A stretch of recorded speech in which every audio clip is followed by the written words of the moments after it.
Hello, everyone, and welcome back to the Pregame Network podcast. This is episode 96, coming up on that triple digit real quick. The good old Um, 100. yes, sir. My name is Dan, joined by my bestest pal, Anthony, who I thought was dead recently. Um, Busy yeah, day, you busy didn't. day. Yeah, you didn't check in, which is like highly unusual for you. And then when I messaged you, I got nothing but a deafening silence in return. I started like messaging Luke and Harrison. I was like, "Is Anthony okay?" Yeah, everything is Uh, a-okay. Just some mechanical snafus. yeah, so we are back again talking about more stuff in the gaming realm, and as per usual, we'll start with what we've been playing and then get into the news proper. Of course. Um, uh, you can go first this week. All right. Well, overall, I've been pretty much the same. I've been doing a couple of disjointed playthroughs in Resident Evil Requiem, just deciding whether I want to, do any of the extra challenges like doing speed runs or uh, runs without using healing items and all that kind Yep. of stuff. I'm stymied a little bit by the fact that you know, when I was talking about the game as it was coming out, when I was talking about the game when I finally got a chance to play it, my main concern was the pacing, and it really does hurt on repeat playthroughs, at least for me. So it's Okay. I've been struggling a little bit, but I still have the Resident Evil itch, so I've been jumping between some of the other Resident Evils. Still, I tried a little bit of 5, a little bit of 6. Zero, the remake of the first game. Just I'm still all over the place with them. So I Damn. don't know how much longer the series will have this exclusive hold over me. Um, Other than that, like I said at the beginning, my rotation is pretty much the same. I've been putting a little bit more effort into Street Fighter just because I want to get a couple characters up to master rank. I've kind of putting that off for a long, long time because I mainly just, I grind it out sometimes, but otherwise I'm just playing it with Harrison. Yeah. And one of my favorite characters comes out in 9 days, so I'm hopefully Nice. I wanna get my ducks in a row before I go all in on grinding on this one character. Fair enough. Um, yeah, the only other exception I would say is Sonic Racing Crossworlds was on free play days on Xbox. Okay. So I had an opportunity to go through, do all the different Grand Prix, the time trials. My opinion on the game hasn't really changed all that much. It's very refreshing to get like just a nice kart racer. There's a few weird things about it that I don't, that kind of like rub me the wrong way.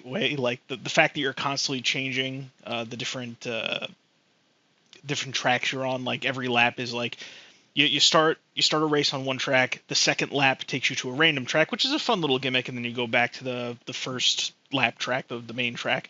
And it bothers me, but not for the reasons that you think. It's the music in that game is very, very good, but it gets cut off early because of the gimmick. So it's like, kind of, it's whatever. But otherwise, it's just a very fun kart racer. I enjoy it quite a bit. But that is pretty much all I've played this Oh, week. So that's all really right. it. So what about you, chum? So I've been pretty much in my normal rotation, with the exception of like one or two things. Been grinding away in getting my Tech Marine and Space Marine 2 up to at least the first prestige. I haven't really gotten there yet though. I've been playing more than a decent amount of Battlefield lately. Something about it, I don't know. I just kind of went back to it ever since season 2 not started, but I think like a week or two after season 2 began is when I started to get back into it. Unlocked the new gun or one new gun because you have to like grind it out in the battle pass if you don't buy the tier skips, which is bullshit. But whatever. Uh, I've been I played a little bit more of Resident Evil 7, Mhm. and dude, the deeper I get in that game, the more terrified I become. It is just so unsettling, like in any given moment that I'm playing it. Like it just, it's so creepy. Uh, I just got past when you fight Jack Baker for the first time with the chainsaw. Like in the Now, garage. yeah, spoiler. Well, no. I'm sorry. In the second fight. Okay, okay. Yeah. I mean, if you haven't played the game, now is probably when you should stop listening. But it's when you like cut him in half with the chainsaw, and he falls, like his legs fall down, and Ethan goes like, "Will you please stay dead this time?" And in my mind, I'm thinking, this dude isn't staying dead. There's no fucking way. There's not a chance. Not a chance. So that fight was brutal, but it was cool. I plan to continue playing it as the week goes on. I feel as if I owe it to myself to play 7 and Village, just to like round out my Resident Evil experience. I've played everything starting from 4 onward, including Resident Evil 2 remake, or at least the first half of it. That game got a little bit too intense for me, and the only way I'm playing 7 is because I have another person like in my presence while I'm playing it. I just do not do well with horror games. It's so bad. So going off of this Resident Evil tangent that I'm on right now, I'm actually like considering picking up Requiem pretty soon. And so yesterday I sat down and I played through from beginning to end the entire Separate Ways DLC for Resident Evil 4. I mean, I liked it. I thought it was good. Obviously it's not better than the main story, but I enjoyed it. Just the formula that Resident Evil 4, like the original one set in place way back when, is still largely undefeated as far as like the survival horror genre goes. And like, yeah, they made tweaks here and there in the remake, but the Resident Evil 4 remake, I love it. It's so good. Actually, just before we started recording, I started a professional playthrough. We'll see how long that takes me. So I'm very curious to see how difficult that is actually going to be. Beyond that, I've been putting more time into Arc Raiders as well, kind of getting my character back up to par. It's very interesting, actually, for me, because I did the expedition for season 2, or I guess the second expedition window.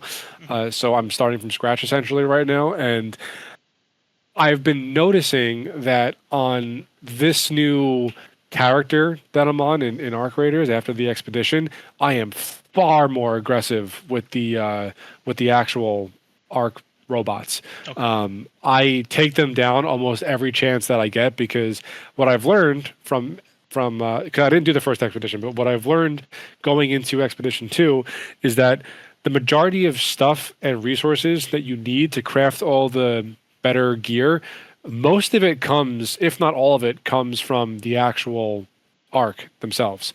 So, like, the more you kill, or I guess destroy the robots, the better your progression will get as time goes on.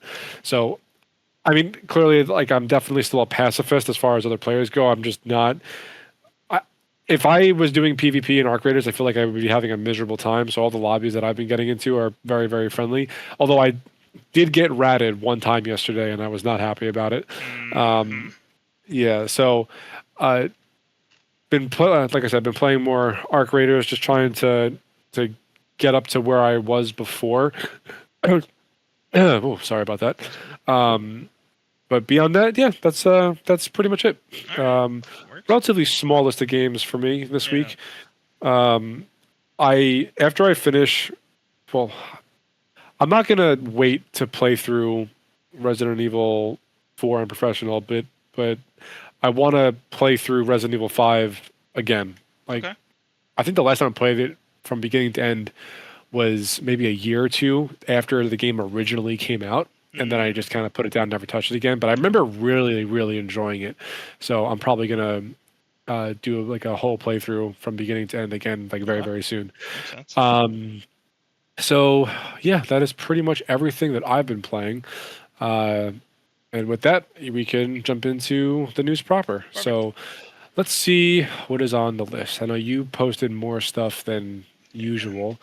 What are we going to start with? I probably should have had this ready beforehand. No, I don't have my notes because of the whole computer fiasco I'm dealing with. So looks like. Go for it. Actually, no. This goes back even further. Holy shit. Okay, we went over New York suing Valve. We did that last week. Yep. We just went over Sony pulling PlayStation games off of PC. At least that's the all but confirmed rumor. Okay, so the first thing that looks like I posted was that Santa Monica or Sony Santa Monica, the devs behind God of War from the the original all the way to Ragnarok, apparently they are making an action-focused spin-off game focused on Faye, which is Kratos' wife. That I mean, okay, I I don't hate that like right off the bat, but at the same time, like I would just rather them make another God of War in a different setting. the thing that stuck out to me in that headline and the way that it was described, it's like, okay, God of War developer Sony Santa Monica reportedly making action-focused spin-off focused on Faye. And my first, wasn't it already action? that's where I was going with it. I'm like, what are we doing here? Like, God of War is an action series. It borders on hack and slash, but it's not mindless. It's still an action game in its purest form. I mean the remakes or the reimaginings are definitely more action-oriented than hack and slash. Just from the new ones. No, but I'm just what I mean to say is like some people, not to go full history lesson, but like some people look at God of War like the original trilogies and the PSP games, and they say like, oh, it's mindless hack and slash, when that was never really the case. If you just mash, you do end up dying, and it's a testament to that style that God of War established is the fact that it's one of like the two games from that time frame that actually stood out above the rest and everybody else copied, It's like you were either God of War, Devil May Cry, or Ninja Gaiden. And then with a fixed camera too, which is like hard to do. Masterfully done, the fixed camera. It's in action, it's technically variable fixed, whatever you want to call it. But like I know what you're saying. It's just I don't know. I find it that wording is like the mask slips a little bit where is, and that kind of bothers me. And it's like some people are taking this to the biggest extreme where they're just like, oh, so we can't have Kratos in the game. Like, I don't know. Faye seemed like an okay character. The rate at which these games come out, compared to the original trilogy, it seems like misallocation of resources and time. I get that. Just because like it's not like back in the day you had 1, 2, 3, and then you had spin-offs in between after every which way, and it's like that pace of release was good. But now it's like we have to wait like 5 to 7 years for a new mainline entry, and you're gonna spend time doing a spin-off. Like, I don't know, it's at a certain point I end up just complaining about the industry, but like, I don't know, I wouldn't say that I don't scoff at this and go ew or anything like that. I'm just like, I don't think misguided isn't even the right word. It's not something I find palatable, Does that make sense? Yeah, I get where you're coming from. I really do. And like, especially you in particular, you're very skeptical about pretty much everything, which is, I mean, it has its pros and cons, to be honest, but I will say, like, erring more on the side of positivity for this in particular. I think it would be interesting to see a game, or any medium for that matter, explore more of Kratos' wife, to see like what type of what she brings to the table as far as a character goes that would like be a good fit for Kratos to have a son with, but it's not going to be like super story focused. Like, this sounds more live servicey than anything else, and that could be terrible. I also really like the actress that played Faye in God of War and Ragnarok, Deborah Ann Wall. I like her a lot, so it doesn't hurt. So I mean, the only thing I would say to that is like, if I approach this with as good faith as possible, right, ignoring all my hang-ups about release schedules and like the weird wording, like we're gonna have an action focused, thing. The first thing I'll say is, as far you say live action, I don't know how much of that is gonna go in there, because you got to remember when Blue Point. I said live action. No, I'm sorry, live service. Sorry, it's one of those snafu. You said something about live service, and you got to remember, like, I'll give them credit, like Blue Point got shit canned after they pitched a blue live service game. So I'm just like, okay, so maybe it's not live service, but again, approaching in good faith, Faye is an okay character in that ethos to approach with, because, the whole thing about her and her race is like, they're all about prophecy and knowing what's coming and setting things up for the future. So it's like, it kind of leaps over one of those hurdles that, it's like, oh, you're going to do a prequel with a character we already know the story of. It's like, oh, you can set up some interesting things, theoretically speaking, so. she was a giant, right? In the Yes. lore of okay, just making Yeah, sure. and they were all about their prophecies and whatnot. I'm sure you Okay. remember all that. Yeah, But, yeah. we'll Oh yeah, see. with the very last segment of God of War 2018, I think, right? 2017. I think they toyed with it both, but I know what you're talking about. Where in Yeah, 2018, where you finally go to Jotunheim and you see yeah, that and large like, mural that yep, shows things to come. Yeah. yep. So we'll see what happens with that. I think they would just be better off making a full blown new God of War game Hmm. and putting Kratos and Atreus in a different time period and different setting. I don't know how they would do with like the lore implications of that, but like if they just pulled like an Assassin's Creed and just plucked them out of their timeline and threw them someplace else, okay, depending on how they execute it. But like God of War and Ragnarok, they're both extremely story heavy. So in my mind, like it needs to make sense from a lore perspective why you're going to, let's say, not back to or the Egypt, right? Like it's got to make sense. It can't just Yeah. be There's and I know some people would roll their eyes at us having this conversation, but again, trying to take it in good faith is like I think they tried like some Egypt thing in like a comic series. I think it's also teased where if they do another trilogy, or duology or a new game, it would take place in Egypt. Um, my understanding, and I'm not going to spoil anything because I know I'm further ahead in Rag. You still haven't finished Ragnarok, right?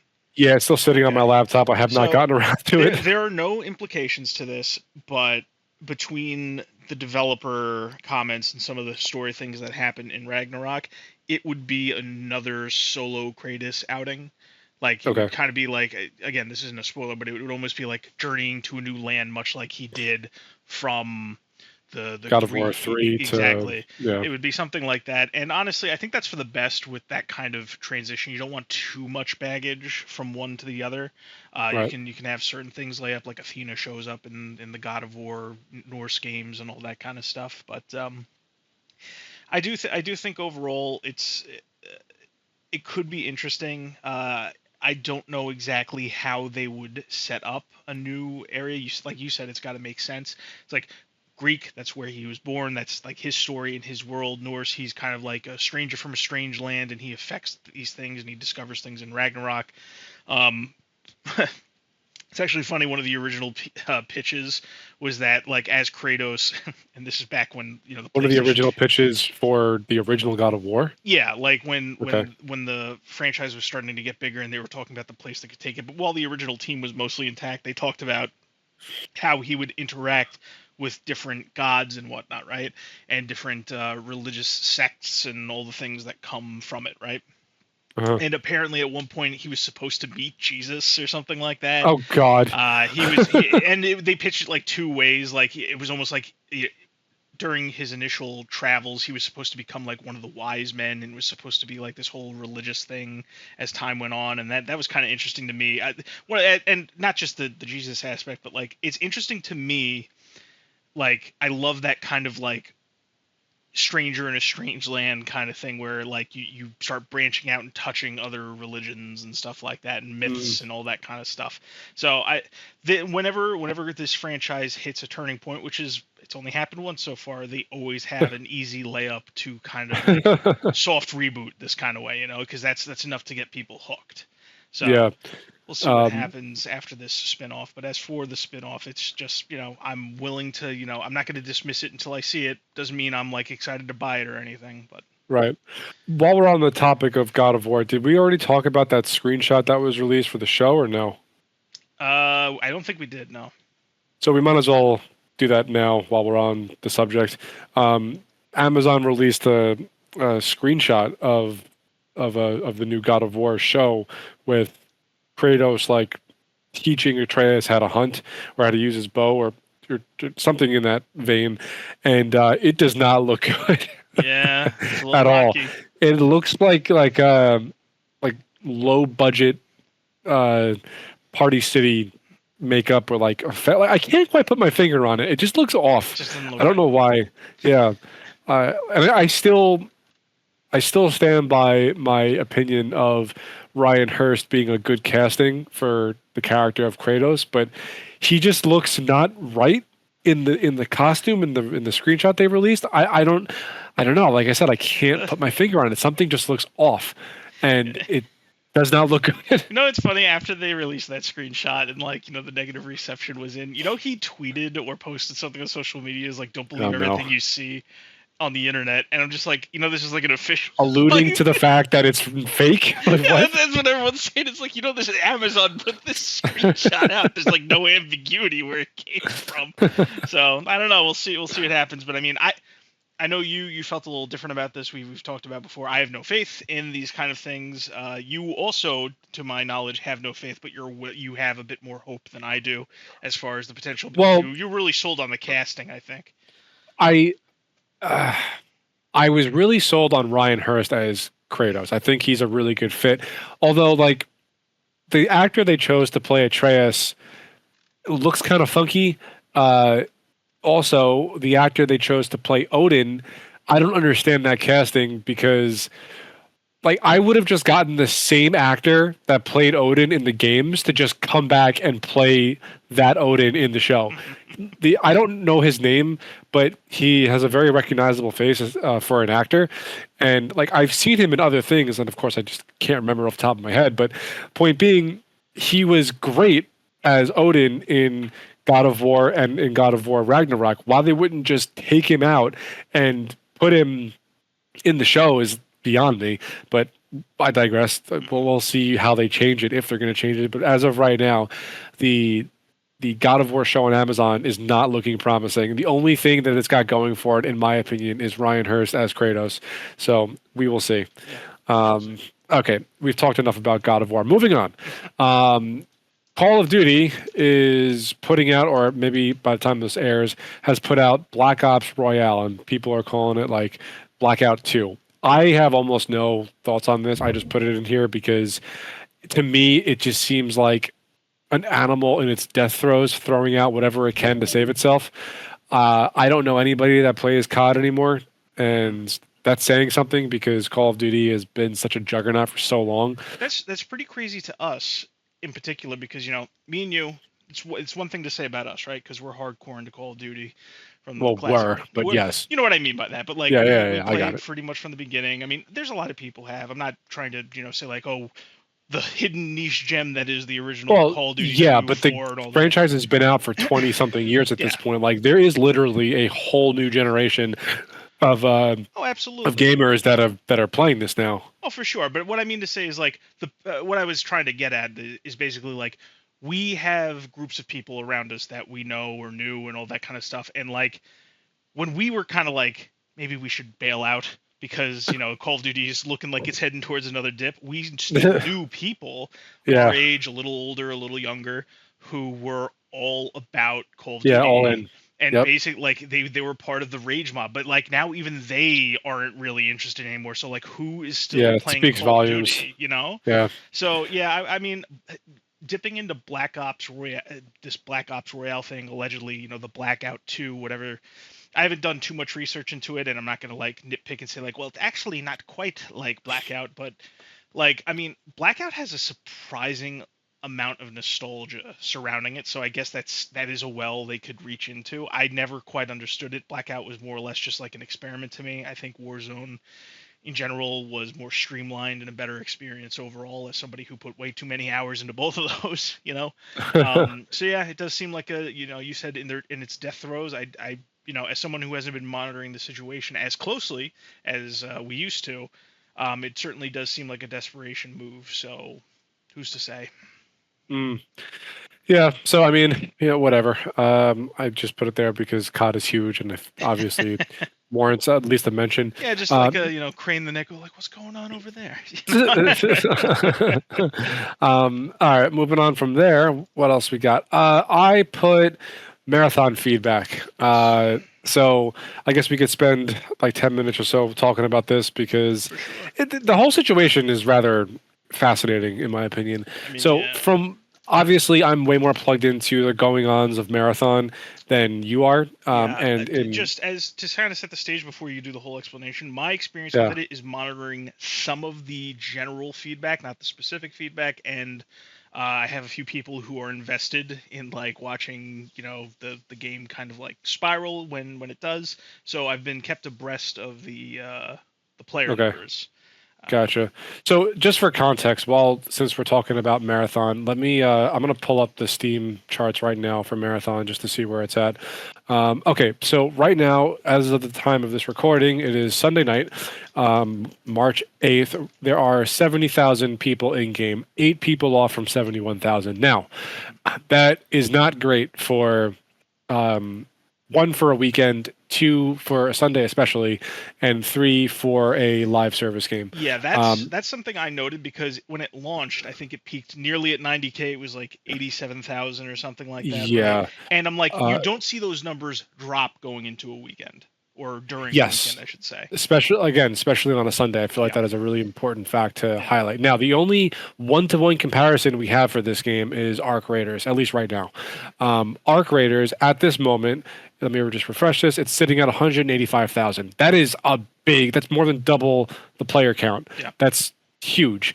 Mhm. Now, granted, Marathon is geared more towards competitive PvP. Arc Raiders is fostering a much larger emphasis on PvE and working together. Now, obviously, you can still engage in PvP, but it seems like everything Embark is doing while still developing Arc Raiders seems to be more in the camp of leaning into the PvE side of things, which is fine. Like each game has their own lane that they want to stay in, but they're still both technically extraction shooters. One is first person, one is third person, and obviously a first person game is going to have a much more competitive nature to it than a third person non-competitive game. So as it stands right now, like I said, that's the only one-to-one comparison that we possibly have here. The reviews for it overall are actually pretty good. They're not bad by any stretch of the imagination. While I'm on Steam, I'm gonna just triple check. So it's sitting at a very positive on Steam right now, which, in my opinion, is kind of surprising. Now, you could say what you want about Steam reviews. Just going off of the first couple here, the first one that I'm seeing has 11 and a half hours on record. Then the next one has just under 5.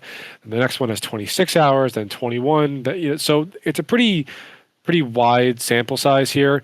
But it seems like people that are playing it are enjoying it. There now, God, Marathon, it's such a loaded product for several different reasons. And what I've been seeing, so like you said that you don't really monitor the like the individual like ground level feedback. You're really Yeah. more seeing like the zoomed out picture. I'm seeing the zoomed out picture, and also like while I personally don't like following like creators and influencers and the whatnot, they kind of get foist on your feed if you are Yeah. into certain things. Like you're watching the game industry, the game is going to force you to look at these people. So Yeah. I hear some names and I see them, and basically what I'm watching is I'm kind of watching the damage control aspect of it. Where it goes Yeah. from like, the game's going to be great, don't believe the haters, to the game is now out, and each of them have their own little things. Like I've heard some players say like, we need Sony to come in and back this so that it can grow. And then I see, They've been the doing game's just nothing but backing. I'm sorry. Go ahead. and then you see some other people saying, it's a good game, but it might just be too hard for some people. Blah blah blah blah blah. And you hear like, basically, I don't make my final decision based on this alone. However, the trends and how people are speaking about these games leads me to believe that while not failing out of the gate, it's not promising. It's like I could see in like a month from now, right? It being it inching closer to like Destiny 2's current like holding pattern. Well, You know? Destiny 2, for context, is sitting at just under 9,000, which is And abysmally low for that when, game. when I say inching close to that, I don't necessarily mean the raw player count. I mean like the overall feedback around the game and the general feeling of the community around it, where like there's it's troubled waters, so to speak. Yeah. Marathon so far has had an all-time peak of 88,000, which is still not good. Yeah, no, obviously there's console numbers to consider, but like but we don't have that information. Yeah, exactly. But it's So and also it's just like you don't want either, in the situation the industry's in, you don't want either one to dip too low, and like we can definitively say the PC one is dipping a little low. Yeah. Yeah. So, all right. Going back to the whole feedback thing I was talking about before, I keep my ear to the ground much more with this in particular than you do. I have a lot more invested in Bungie and their related products than you would. Now, I have been seeing one of two sides to the Marathon as far as overall feedback goes on both a zoomed out view, on a macro view, and on a micro level. Number one is it's great and people love it and they can't get enough of it. Or number two is it's just not for me. Like that seems to be the go-to line when people don't like this game. That is what they're saying. It's not for me. Now, Bungie took a really big swing and took a huge risk with Marathon. Not necessarily with the IP itself, because they could have just remade it from the original 1991 or 2 game, and people would have been happy with that. But they decided to make an extraction shooter, which is such a divisive thing, especially nowadays. And by doing so, they automatically alienated a ton of people, probably the majority of people that would have otherwise bought it. So I haven't played the full 1.0 launch of this game because I just have no interest, especially after the 3 out. Yeah. yeah, pretty much. And now, and I want to clarify. I want to clarify. Like it's not for me, not because it's an extraction shooter, because I really enjoy Arc Raiders and I still plan on playing it for the foreseeable future. It's not for me because they Bungie specifically went out of their way to make this like a hyper sweaty, super competitive experience, which is fine. Like people are into that, sure. But I think it was the wrong risk to take for them as a studio when things are burning down all around them. They get nothing but hate from the Destiny community because they've essentially just left it on the doorstep of like the nearest fire station because they don't want to take care of it anymore. That's insult to injury, because we talked about at least twice during the lead up to Marathon, whenever we talked about it before, is they've gone on record saying this is probably not for Destiny players. yeah. And the game director Joe Ziegler said that I don't remember the exact quote, but he said something to the effect of "This game is not for you." That actually might be an exact quote out of context, but that is pretty much what he said. Like, Marathon is not a game for you. Now, for comparison, the all-time peak of Destiny 2. Now, how much did I say Marathon peaked at? It was 83,000? 88,000? 80-something thousand. 88,000. For Destiny 2, its all-time peak was 316,000 players on Steam. Oh, yes. That is quite the number. Yeah. And they're, I mean, to dip below 9,000 is pretty crazy. But so anyway, I have so many thoughts floating around my head with Marathon. I'm trying to pick out like the most important ones because I don't want to spend the entire episode talking about it. But I don't think that Marathon was the game to bring Bungie back from the brink, because they are still technically on the brink. Destiny 2 was on life support. Marathon, I do not believe paid the dividends that Sony was looking for to warrant the $3.2 billion, I think, they paid for Bungie as a studio. And Sony went out of their way to buy Bungie for their live service expertise. And with the exception of, I think, Helldivers, no live service project that's been bankrolling has done well at all. And another thing with Marathon now is, I'm sure you heard about this. I don't know who from Bungie said it, but they basically asked all the reviewers to hold off their final verdict until a month or so from now, something like that, when like an end game mode was available. That. And I'm sorry, but like, fuck you. You put out a full 1.0 launch version of a game and you don't want people to give it a honest to goodness ranking based on the product that you released. And I would say this about Destiny 2, or Destiny as well. That's just not how it works. That's just not how this works. Like, Yeah, you can't do that. It's like It's hubris. it's a compounding issue because like I saw like the timeline or the roadmap whatever, and I saw a major update next month in like April, right? Yeah. And at the same time I'm just like, well, that's not like I don't mind it when a game receives support, especially major support within a year, but that really just screamed like we're not seeing the game content complete day Yeah. one. And then at the same, then you hit me there's the 1-2 punch. The second punch comes in and it's telling reviewers to hold off until that update. That's not a good sign to me. And It'd be one thing if it was embargoed, but they're just asking people to not put out their final thoughts. and here's the thing about that. I have like we don't take game journalists seriously because like I not to say something too extreme. They're basically not people. But like I saw like Oh, Jesus. I saw like arguing online where it's just like somebody was like as a journalist with integrity, I'm going to put my foot down and I'm going to abide by this request and wait the month. And everyone's like, shut the fuck up. Like, you're an asshat. Just screw you. You're just an asshole. What's the review?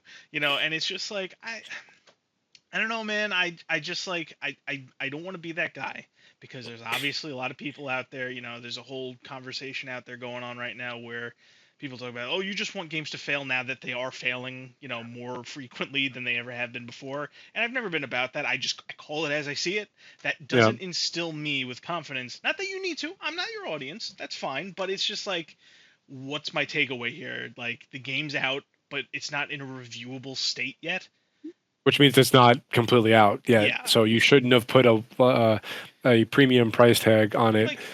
Or call it early access, just fucking be honest. Looking at it as fairly as I can possibly look at it, I can kind of understand. It's like, oh, in order for the full loop of gameplay to be complete, you would need to play it for a month and then see your investments when this first major update rolls out. We essentially wipe the slate clean. Like, I get that logic, but at the same time, did that happen with Arc Raiders? Did we suddenly like put a stopper on reviews? And I'm not going to be that guy that says everything's got to be Marathon versus Arc Raiders, but it's like that's the best comparison I can offer. Well, again, that is the only 1-to-1 right now. Like every other extraction shooter is in a very niche lane that the average gamer will just not break into. And the only thing, or probably, the only thing that's really coming to the forefront of my mind is Escape from Tarkov.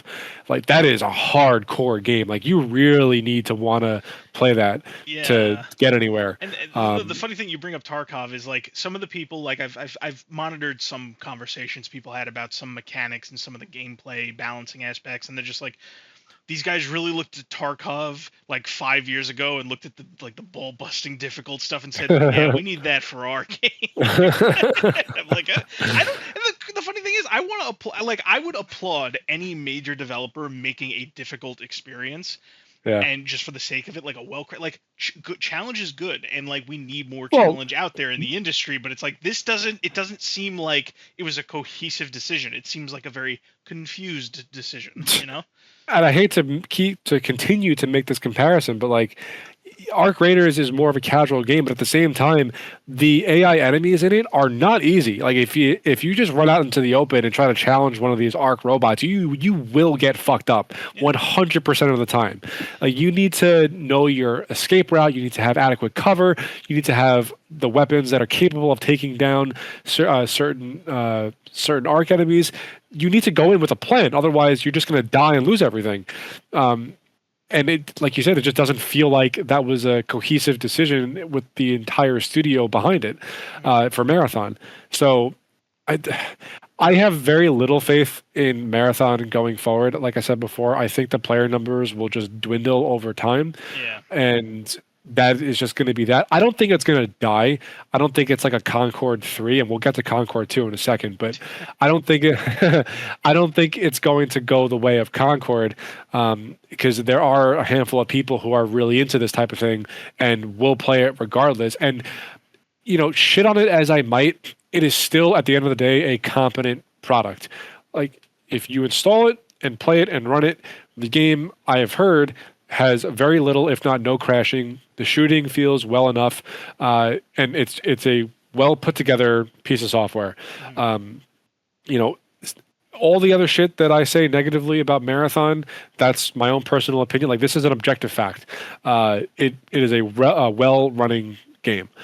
So, there's that. Okay. But I don't think it's long for the end result that Sony and Bungie were hoping for. Yeah, So, that's throughout all this, something I wanted to really just reiterate, which we've definitely mentioned before, is like you said it, you kind of just said it again. I'm gonna say it again. Is I can look at the numbers that Marathon has and say you can work with this, right? yeah. I can say that. However, this isn't just like some random game off the street or some new attempt at something. This is Bungie, after multiple years of bungling Destiny and having Sony's investments fall through again and again and again, you know? And work with numbers is not like, you know, make up the losses numbers, Yeah. you know? Which actually, interestingly enough, we have, and this ties together, I swear, we have a very late writing question that I Oh, boy. just saw, and Nice. it's on topic. This one is written out as following. This is more directed for Dan, however, Anthony can chime in if he pleases. With the imminent failure of Marathon, sub 100,000 player count on a launch weekend, is there any chance of Bungie recovering, or is this the final straw for them? And you can go ahead and answer that question. I have my own opinion. Oh, that's a really good question. So I don't think it's the final straw. I think that eventually, it might not be in the time frame that we're hoping for, but I think eventually Bungie will come to their senses and make a Destiny 3, because that is the only logical direction they could possibly go to save their studio and Destiny overall. I also do not think that Marathon is just going to crumble like a house of cards the same way that Concord did. But I don't think that it's going to do anything spectacular. It's not going to, like I just said, the player numbers that it's sitting at now on a launch weekend on a Sunday night is under 100,000, where Arc Raiders is more than double what Marathon is at right now. And there's a fucking reason for that. All the different things that Marathon went through, and not withholding Bungie as a studio overall went through, did not do them any favors whatsoever with this game being set up for success at launch. Like, the biggest thing that comes to my mind was that art scandal. Like, honestly, that one scandal would have killed any other project. Any other project. It is simply the fact that it was Bungie and Sony was bankrolling them, and Sony was too deep into their investment with Marathon and with Bungie overall to let them take the full brunt of the consequences of that plagiarism. That is, I'm not an industry insider, like, I don't have objective fact here, but in my opinion, that is the only saving grace that Bungie had to not pull the plug on Marathon full stop and move on with something else. But I think that, like I said before, eventually they will come to their senses. I mean, maybe Bungie wants to make D3, but Sony won't let them. Who knows? But I think that is the only logical out that is all but a sure thing. So, great question. Thank you for that, and keep them coming. Anthony, I would love to know your thoughts on that one. Yeah, so I mean, hearing you talk about that and just hearing this question, I have to just say, now in hindsight being 5 minutes essentially, me saying this is you can work with these numbers is so insanely generous, because it needs to be restated launch weekend numbers, Yeah. I think No, that's a really big deal. Had better launch numbers than they did. They had over 100,000. Yeah. So I mean, and that game was free. Yeah. It's actually funny to me. Looking at it again, is I do think that Marathon is just basically just above the numbers where Sony would seriously consider some kind of major restructuring or something like that. No, I disagree. I think they're pretty much there already. No, I think they're right above it. It's speculation, and not even just I understand. You took me very literally, where I'm saying what's going on in Sony's in their collective minds of the executives. I mean, I'm also weighing it against what they would deem as acceptable. Because their numbers are just good enough to have, once again, that work. I can work with this number. Realistically on paper. Right. But Marathon is not a game where you get numbers saying I can work with this. That's a Exactly. game No, yeah, no, that I was made agree. from the ground up to be like ultra popular, and it's just Yeah. not that. Yeah. So I don't think it's quite the final straw either. I agree with you, but it's not like the insta failure it would need to satisfy some of the more bloodthirsty people to have it be that final straw. Yeah. I gotta, I don't know. I can see this like slowly declining in such a way where they would need to restructure. Dan, buddy, I have to say to you again, Oh boy. it's pure like you sound more desperate whenever the topic comes up. I don't think they're chomping at the bit to make a Destiny 3, No, that's and I why I don't said think who knows, right? and Like I don't know. and more importantly, I don't think at this point with the depreciated value of both Bungie and the Destiny brand, I don't think it's a slam dunk for them anymore. I don't see it. I think what you're trying to do, there's a chart where we talk about the stages of grief. You're in what we call the bargaining stage. Yeah, And maybe. and realistically speaking, if a Destiny 3 comes out and they put their best foot forward and then it fails, you would still have a Destiny 3 to play, and I'd be very happy for you. But I don't think strategy and business wise, I don't think it's quite the slam dunk. Bungie needs something. I don't know what Yeah. they need because They need something totally new. And exactly. Marathon is kind of sort of that, but they're still basing a lot of shit off of the original Destiny IP. Even there are certain things that are sprinkled throughout Marathon that I looked at. I'm like, oh, that's from Halo. Oh, that's from Destiny. Oh, that's from the original Marathon. Like nothing is Marathon is not a fully original idea. Yeah. It is, and this actually ties into this rant that I had queued up at the end of the news channel, and I'm sure you've seen it. I mean, I could go into it now, or I could wait. It's really up to you. Let's hold it for like the actual topic. It's tethered Okay, to. well, because it has to do with something else that we're going to talk about. Yeah. But so I'll save it. But I lost my train of thought. What was I just saying? We were talking about how Bungie needs something.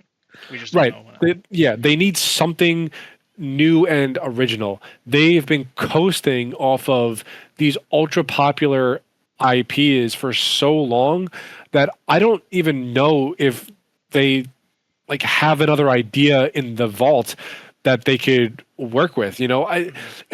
Going back to what I said a few minutes ago, the choice that they like the conscious choice of them making Marathon an extraction shooter is such a bold strategy. It's just bonkers to me because there have been many extraction games that went the way of taking the horse out back.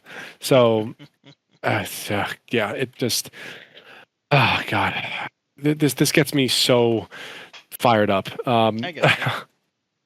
So, anywho, good question.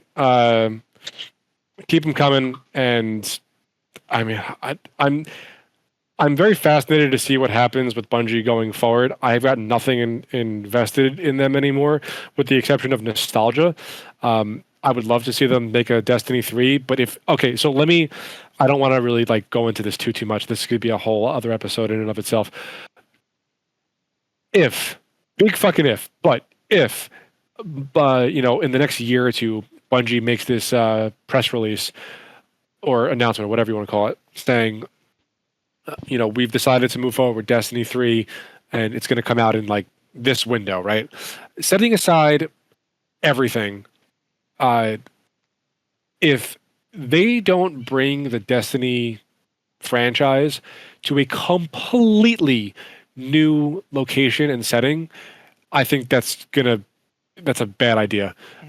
It would have to be in either a new solar system or a new galaxy. You can keep the 3 base classes that we have now, but you have to add at least 1 or 2 more. It's all got to be brand new.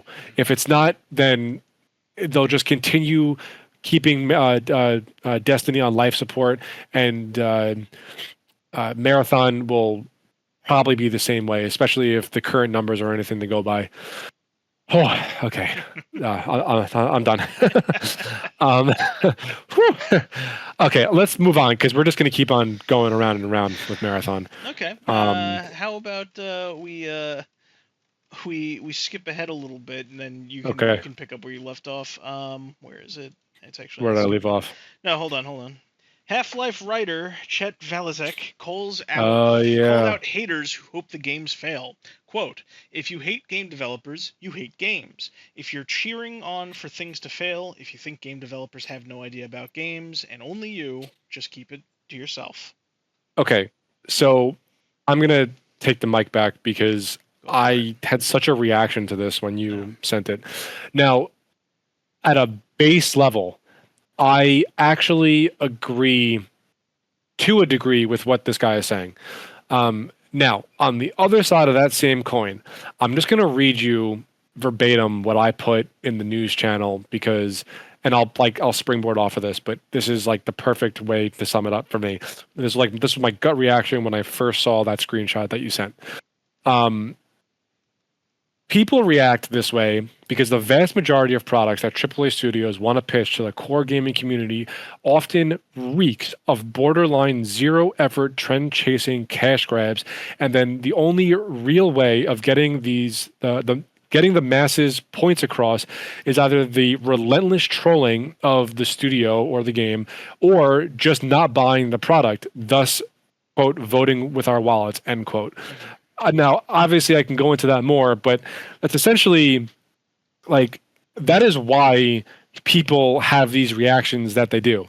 Now, this is probably a good a time as any to bring up the fact that Highguard is fucking dead. They are pulling the plug very, very soon, and I mean, this was part of the reason why this guy said what he did. And again, I agree with him at a base level. Like, there's no reason to harass anybody, but at the same time, the gaming industry is so big at this point, and there's so much money being thrown around between different publishers and studios that when a game comes out or is announced it was announced the way that Highguard was, or we're getting another extraction shooter like we did with Marathon, and I will concede the fact that Arc Raiders was a complete anomaly.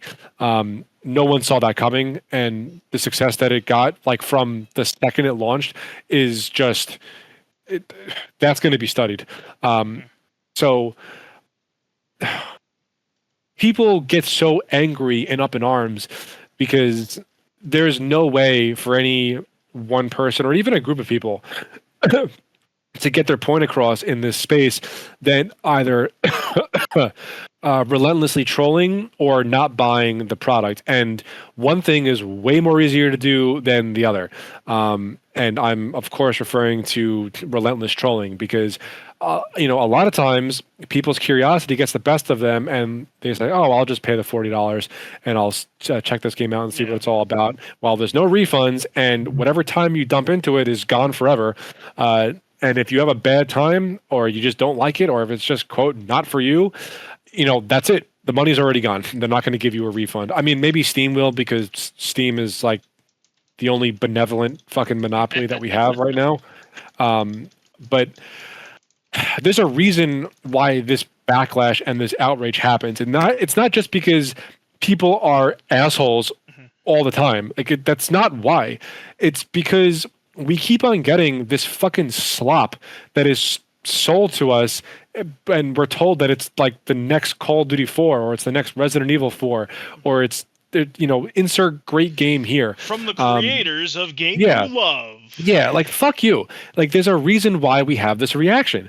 And I like to consider myself a little bit more tempered than the vast majority of people who... reasonable, down-to-earth guy, as far as I would argue you don't go far enough. There's a reason why people react this way, and I don't agree with a lot of the harassment and like essentially name calling that gets thrown around. But at the same time, like, these companies need to be made fun of. They just do. And I will agree that for the vast majority of the time, it is probably not the developers' direct faults. It's probably more of the fault of the people that are actually funding the thing, or the publisher, or whatever board approves whatever decision to make whatever game. But both these things are true at the same time. These hugely inflated budgets can be passed and can be used to bankroll a game that nobody wants, like Highguard, or I mean, I guess Marathon to to an extent. I mean, these are just the two games that are on the top of my mind right now. Um, but like that funding and the development is going to happen, but at the same time, if people don't resonate with what you're trying to sell, you're going to get dragged through the muck and the mud. It's just going to happen. So and again, it's the only way that us as the core gaming audience and community can get our points across. It's either we don't buy the game, which rarely ever happens, or scream and shout online until the feedback is overwhelming to the point where the developers have to make a change. So I'm going to give the mic back to you because I'm sure you have thoughts on this, but like people don't just do it because it's fun. I'm sure some people will do it because it's fun and things like that. Yeah, but I mean, it happens for a reason. So my whole thing, my takeaway when I read this is like, first of all, I'm glad. Like, it sounds like he's very upset about this, and he really should be. My whole thing whenever this topic comes up, because he's not the first one to say, like, it started with I'm sure. journalists, and now more creators have come up and said, they come up and they say like, hey, we've heard enough of this nonsense. You guys are just being mean on the internet, right? My whole thing is that this doesn't happen overnight. This is to the other half of the conversation you're having, where you're just like, it's the only way for people to communicate is to be as loud and obnoxious or trolling and all that kind of stuff. The other part of that is like, how does it get to the point where enough people are doing that for a long enough period of time that developers and writers and all these people actually have to acknowledge it instead of just tuning it out? How many, like, this is like, the seeds were sown. Like, if you go back to our first episode, we talk about our very first podcast, the seeds were sown back then for like all the executives making the bad decisions, all the culture actors coming forward and infesting games and all that kind of stuff. And it's gotten to the point where it's just like, how many franchises, games, singular offerings that have that have these strong legacies, or like were cool upstarts that have like been infected or affected in some way by bad decisions from executives, cultural actors at a creative level, and all of it done not for the potential audiences or for the people that love these games, but for any number of reasons that are just malicious towards potential customers. Like some of my favorites, I talk about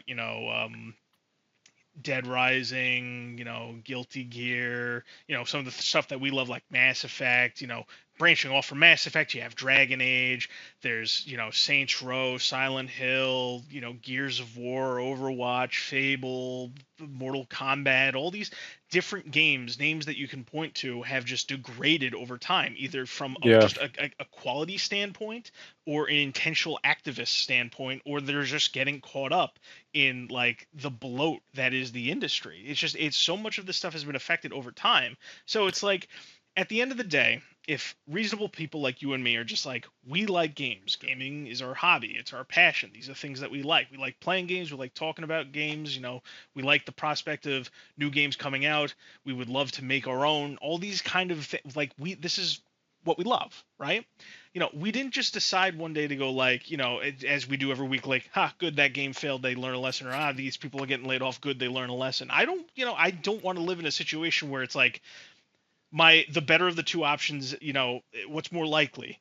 I get a developer or a company to do something, that I expect with a franchise that I love, or do I have to just wait for them to crash and burn so that I don't have to see the thing I love get destroyed any more than it already does, Yeah. So it's not like, to what you said, there is a method behind it where it's just like, this is the only way for customers and people invested in these spaces to speak up, is like to cheer on your failure, because then you're forced to pay attention, because now it's no longer about like some kind of, you're not isolated from it anymore, you're not at the top of this fucking ivory tower ignoring all the destruction that's beneath you, because your friend, either you directly or your friends in the industry or the people you cover in the industry, and this like golden circle that you have and all that kind of stuff, you can't cover for that anymore, because now your bottom line is affected. Games are failing left and right now. There's been that old adage, where people are just saying, how they do the whole like go woke, go broke kind of thing. That's been a thing for fucking ever.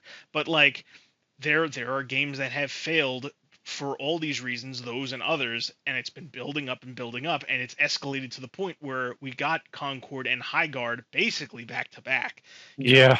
and it's only going to escalate. It's why people are hoping that Marathon is going to fail and taper off and be a final straw. It's because at a certain point, for whatever reason you want to say, I think it's a little bit of everything. Some people will say it's only cultural. Some people will say it's only executive. Some people will ignore one issue or the other. But for whatever reason, games have gotten worse. They take forever to come out. It's a fucking coin toss if it's good or not. And on top of that, you have to worry about whether the developers hate you or not. Like I shouldn't have to be in a position where a game franchise that I grew up with, that I would get like 3 or 4 within a decade, now takes half a decade to maybe even hear about one, and I have to worry about who's developing it or writing it, or what consultation company or what executives involved and all that kind of stuff. So guess what? Yeah, it sucks that you have people out there that'll just live and die by saying, haha, this is going to fail. But right now, if you're looking at me, just a guy who loves the industry and I just want good things. You like good things, of course. Right, Dan? Everybody just wants I good do things. enjoy good things. Yes. And basically, like right now, my reasonable position is I just want good things. However, on the left you have journalists, developers, writers, executives, cultural activists. Everything's good, and I should never complain ever.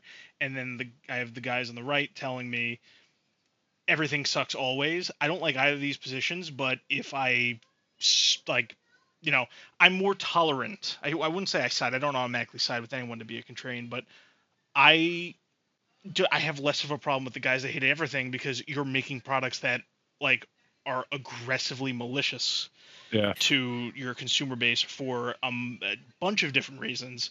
And like I can't argue, like if you turn to me for help, I've got nothing for you, because you've been trying to burn my favorite industry to the ground for 14 years for whatever reason, whether you're pressured, whether you're a true believer of all this stuff, this, that, the other thing. It's just, I don't know. The long and short of it is, I would like everything to be better, but don't come weeping to me about how we need to be nice to everybody or how we need to keep it to ourselves, because ultimately, all you need to do is make a good game. And how shocking, right? Yeah, and the wild thing to me, Dan, is like I think I said this at one point. Trust like this is hard to rebuild.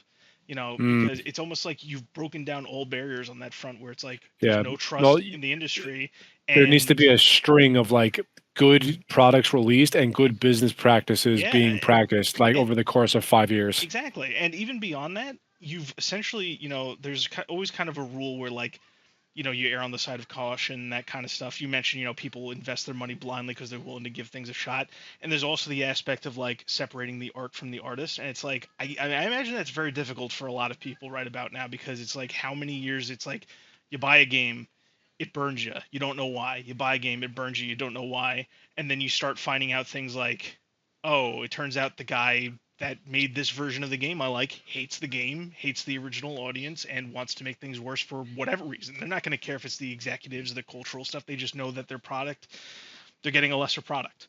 And it's mainly for reasons that can be completely avoided. It's again, the tail end of it is one of two things: executive meddling or cultural meddling. And I don't know how long it's going to take to rebuild trust after we uproot, or at least put enough pressure on those people where it's like they don't have like they're, what they do is not the norm. Yeah, we've had this conversation before, but I don't know how this gets corrected. It's really hard to fix, because we didn't just get here overnight. We didn't say, oh, all good things are good and we all trust each other and we all mutually love the things that we love. We got here from building on foundations and like everybody working towards like a goal of like, games need to be good, and we make games because we're passionate about them. And sure, there were always people trying to censor for one reason or the other. Sure, there was always executive meddling and things like that, but it's like ultimately it was like a 90-10 split, and it hasn't been that way for a while, and it's hard to rebuild. Yep, yes it is. All right, well, we might as well move on.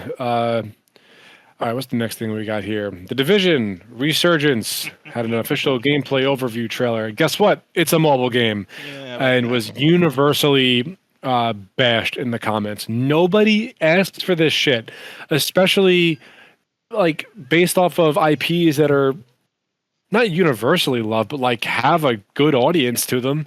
I don't. God, why? Um, this has definitely this comes on the same heel as all of the 10th anniversary stuff, but nobody cares. Yeah. Nobody gives a single shit. Yeah, I mean, So Overwatch did a mobile game too recently. They announced it like Overwatch Rush or Rumble or some sort. Like nobody cares. Like yep. the mobile like side game stuff. It's kind of come and gone. People want full experiences. People would much rather prefer that you just focus on the main game. I mean, Mm, I think even Call of Duty Mobile is sunsetting, or like it's done receiving content or something. You think really? something like that. It's reached a new phase where it's not like the limelight anymore or something. So it's like Um, that kind of sister game just isn't like a slam dunk anymore. It's not what it yeah, used nobody to be. cares. Yeah, Nope. Let's see, another smallish thing. Tripwire, developers of Killing Floor, laid off 23 people. The always end. promising. So that's a thing that happened. Although Killing Floor 3 still has like a full year of content planned. So, There's that. okay. And it is officially confirmed. It's officially official, Anthony. Assassin's Creed Black Flag Resynced is real. It's coming. We don't know when, but it's happening. Ubisoft put out a.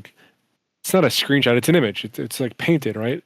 Uh, It's like a concept art thing. yeah. There you go. So I'm actually I don't want to say excited, but I'm looking forward to it. I enjoyed Black Flag, the original when it was out, and I haven't played an Assassin's Creed game since actually I think since Black Flag. So I, depending on how they handle it, how it looks, how it runs, et cetera, I would be willing to jump in and give it a shot. Yeah. So that's cool. I'm actually glad that this was confirmed because I thought that a couple weeks ago, we got a report that it was all baseless, like it's not happening. So I'm Yeah. glad that I was proven wrong. Um, all right, let's see what else we got here. A smallish thing again. You know the leaker, the COD leaker, the Ghost of Hope, right? Yes, I You do. have heard of him. So Activision apparently sent this person I don't know if it was a cease and desist, but like they basically legally ordered him to stop, and he is complying. Yeah. So And yeah, I think I said something that's a along the thing. lines of like, good riddance. I mean, my whole thing is like, I don't mind leakers and the like. That guy was fucking annoying. Yeah, I think I said something like the guy's annoying. There's a lot of leakers or people that like get snippets of information and run with them to like kind of build an account, a basis, and whatnot. And they're just all annoying personalities, and like. I understand like basically when if you're leaking something, I respect two things. You're not going to tell people who you are, and you're not going to reveal your sources. I do not respect when they don't divulge everything they have, or if they try to make like Mm, a personality around it is like almost okay. like you know that like I don't want to like your account is up to show things that have that are upcoming that companies don't want you to see, or things that were cut and Yeah. stuff like that. I'm And actually with you on that one. yeah, Yeah. you were not, and there's a lot of them like that. He was one of those to a lesser degree. I think he plans on keeping the account. As a good example, he plans on keeping the account up just to talk about different Call of Duty stuff. I'm like, okay, Well, yeah, yeah, that's stupid. whatever, pal. It's like, it's whatever. I'm not saying the guy should never come back to the internet ever. I'm just saying like, you had your niche and you did your thing, and it's like it's over now. I kind of hope like some of the guys in the horror space kind of get hit with the same hit. Death to all leakers who like are trying to be like personalities on top of that in their same account. Like it's all nonsense. Yeah. So yeah, that was another thing that happened this week. A lot of the next few things seem to be more in your camp. Hmm. So I will let you go over what you want to highlight in this episode, and then whatever we don't get to, we'll just save for next week. That information is not going anywhere. The only other thing that I have personally are the Remedy put out a well, they gave a bunch of hands-off previews to a bunch of different outlets for Control Resonant, and I have thoughts on it, but I've been talking for a while. So if you want to I mean, take the reins, what I would say is like the last two things that I've mentioned in the news chat are kind of like they're bigger stories, and they're still developing anyway. So like we yeah, can we can let them sit next week if you want to okay, talk about Resident instead. That's sure. fine. Yeah, we'll end on Resonant because it's. I mean, I have enough to say on it where it's more than just like a little thing, but it a little bit longer than like a small item. So anyway, Remedy gave a bunch of news outlets a hands-off preview of Control Resonant, the sequel to Control, which was Game of the Year for a lot of different companies actually. I've played through it like 1.25 times. I liked it enough the first time. It was fine, but the the map was so bad. Like I just couldn't make it through a second time. I just didn't. Well, I don't want to put that much effort into reading a game map. Um, Everything else was good. I enjoyed the game overall. Control Resonant, however, looks like it's a genre shift. Like it's not a third person shooter at all. It's a complete genre shift. Remedy has said that this is not a Souls like, which thank fucking God. Um, uh, but all of the gameplay that I've seen might actually be in on your side of the fence with a lot of this stuff. Yeah, Like like it apparently it like seems to be rides the interesting. border. Yeah, like it rides the border of like a Devil May Cry or a Bayonetta, but doesn't go quite to the point of a Dark Souls. It's very fast paced, and they almost force you to rush into combat so you can get health and other ability cooldowns back. And on top of all that, the setting itself looks awesome. It looks like New York City, but in the movie Inception. Like everything is folded onto itself, and you have different gravity pull abilities where you can like pull yourself to different orientations of the map, whether it's like upside down or to the side or whatever it is. But the whole camera shifts to your perspective, and the actual combat looks like it's a ton of fun. So the early gameplay previews, they look promising. They look really promising actually. And Remedy has got like its own brand, like everything that they've done has been very unique to everything else. So I'm interested to see what Control Resonant looks like come launch. They reiterated that it is still on track for a 2026 launch, so it's probably going to come out sometime around the holidays. Uh, but it looks really good. It looks really really good, and I'm excited to see more of it. It certainly looks more interesting to me than the base Control was, Yeah, and I always appreciate a new action game. That's as revered as a lot of them are. Like there's a lot of people that I, it's kind of like that hyper visible versus hyper popular kind of thing. yeah, I say it's hyper visible because there's a lot of people who claim they've played the Devil May Cry games, the Bayonetta games, when they haven't necessarily completed all of them, but more action is always good because it is not the biggest thing out there. It's like it's bigger than survival horror as an example, but yeah. it's not as mainstream as like a lot of the action adventure games or third person shooters and Right. that kind of stuff. So always Yeah. good. Be interesting. Uh, I followed the story as well as I could in the first Control.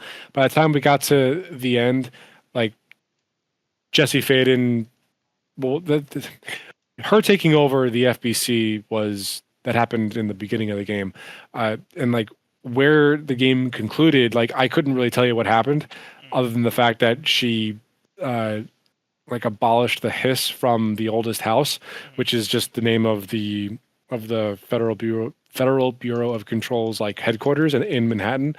mm, And now apparently like somehow something escaped and like drew the hiss into the rest of the world, or at least the city of Manhattan.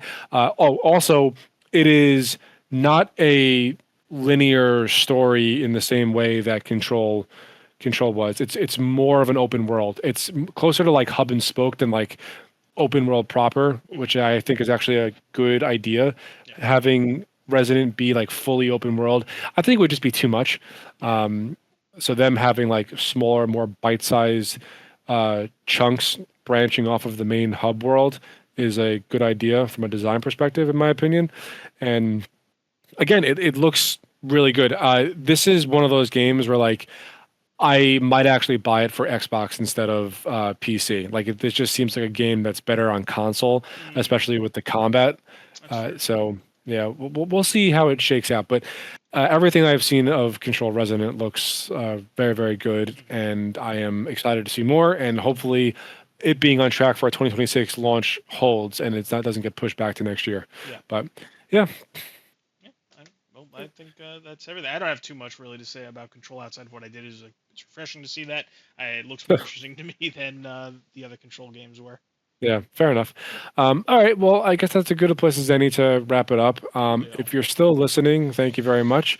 This was episode 96 of the Pregame Network podcast, and we will be back next week to talk about all stuff video games. And I mean, I guess I'll leave people on a little bit of a cliffhanger. Yes, we know that Project Helix is a thing with Xbox. We will talk about it next week. We just do not have enough time. And on top of that, there's a lot of conflicting rumors I want to see settle before we. Yeah, I know next to nothing about this other than the fact that it exists. So I'm actually going to be relying on you to fill me in on what I might not know. But I actually prefer it that way because you will give me more relevant information directly than I can find elsewhere. There you go. It's a learning experience. Yeah. So on that note, thank you for listening, and we will see everybody next week. All right. Bye-bye. Cool.